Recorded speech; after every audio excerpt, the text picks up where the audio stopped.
కంచుకోట అంటే గుర్తొచ్చే మొదటి నియోజకవర్గం హిందూపూర్ నియోజకవర్గం. హిందూపూర్ నియోజకవర్గం మా కుటుంబాన్ని ఆశీర్వదించింది, దీవించింది. ఆనాడు అన్న ఎన్టీఆర్ గారిని ఎమ్మెల్యేగా గెలిపించి ఆంధ్ర రాష్ట్ర ముఖ్యమంత్రిగా పంపించిన ఘనత ఒక హిందూపురం నియోజకవర్గానికే దక్కుతుంది.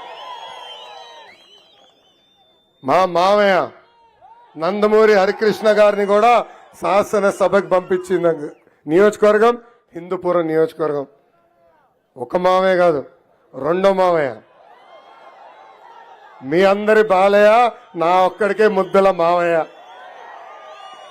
బాలయ్య బాబు గారిని కూడా 2 సార్లు శాసనసభకి పంపించిన ఘనత ఈ హిందూపురం నియోజకవర్గాన్ని.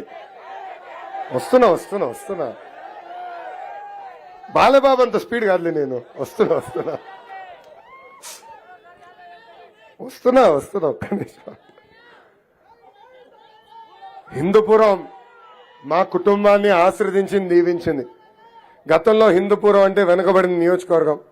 అలాంటిది తెలుగుదేశం పార్టీ పరిపాలనలో హిందూపురాన్ని పెద్ద ఎత్తున అభివృద్ధి చేశాం, సంక్షేమం కూడా చేశాం.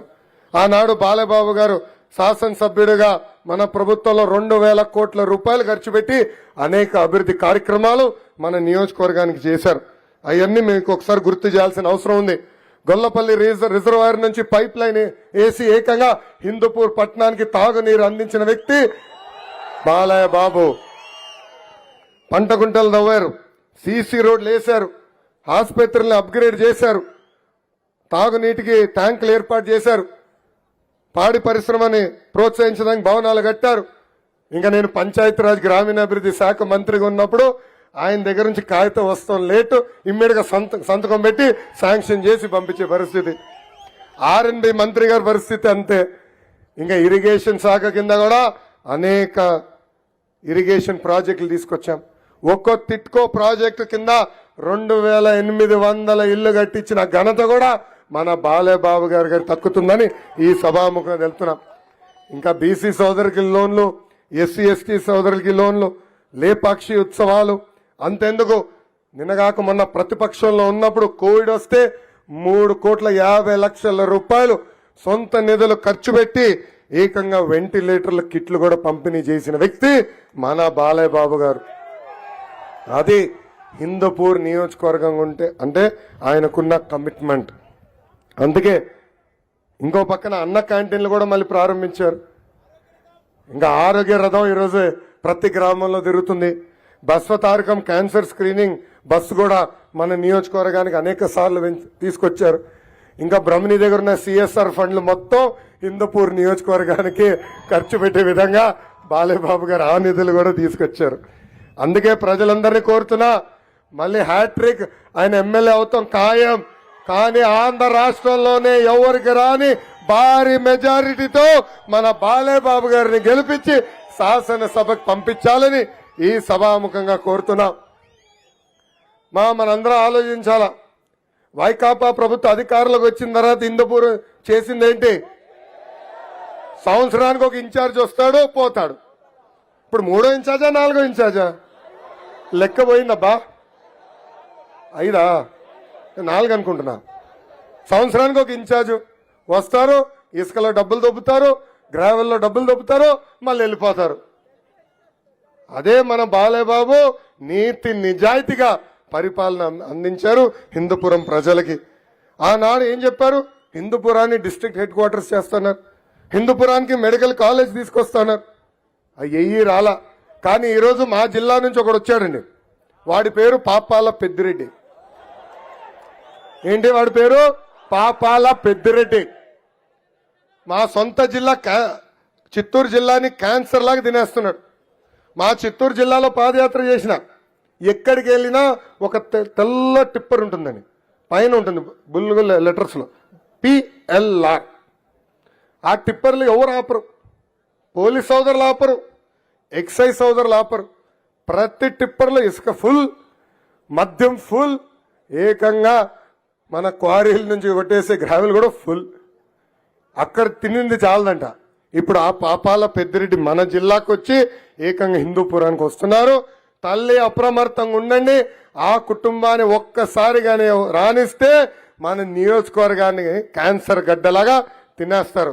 మా జిల్లాలో ఎటుకో రేడియేషన్ ఇవ్వబోతున్నారు చిత్తూరు జిల్లా ప్రజలు. అదే విధంగా పాపాల పెద్దిరెడ్డి వస్తే మన జిల్లాలో తరిమి తరిమి కొట్టాలని ఈ సభాముఖంగా హిందూపూర్ ప్రజలకి నేను పిలిపిస్తున్నా. ఏమవుతుందబ్బా, 2 కేసులు పెడతారు. నా పైన 22 కేసులున్నాయి. అటెంప్ట్ మర్డర్ ఉంది, ఎస్సీ ఎస్టీ కేసు ఉంది. ఏం బిగినారు? నా ఇంటర్ కూడా బిగలేకపోయారు.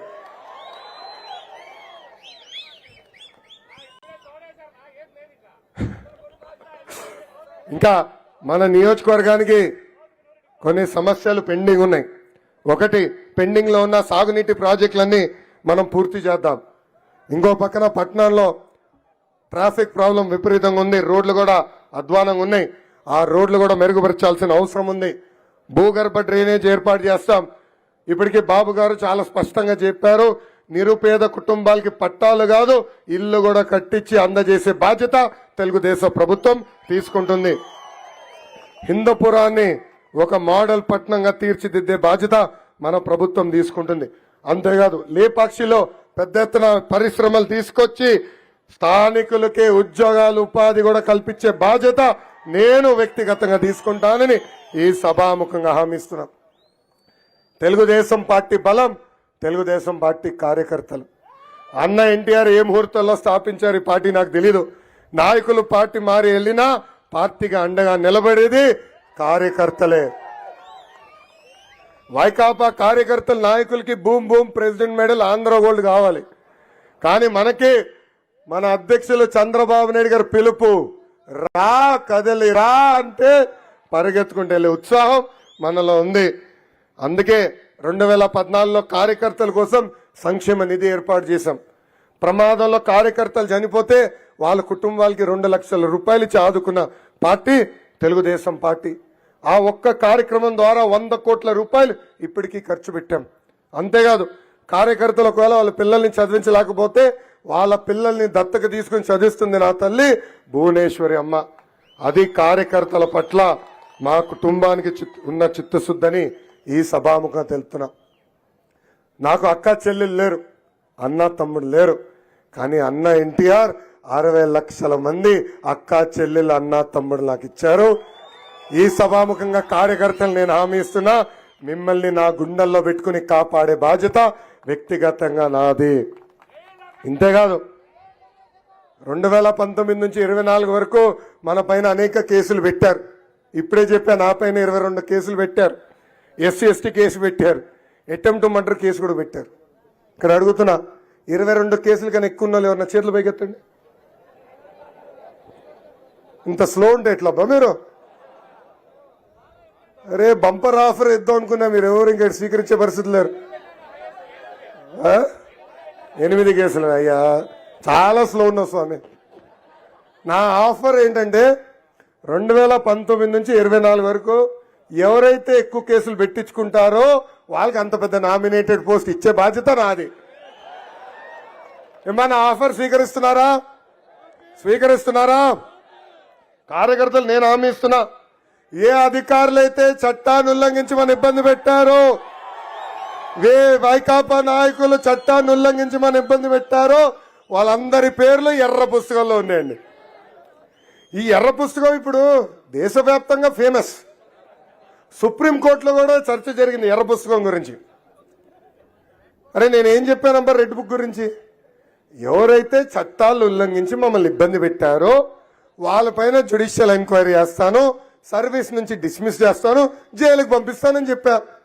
నేను చెప్పింది తప్పేంటి? ఏం లేదు.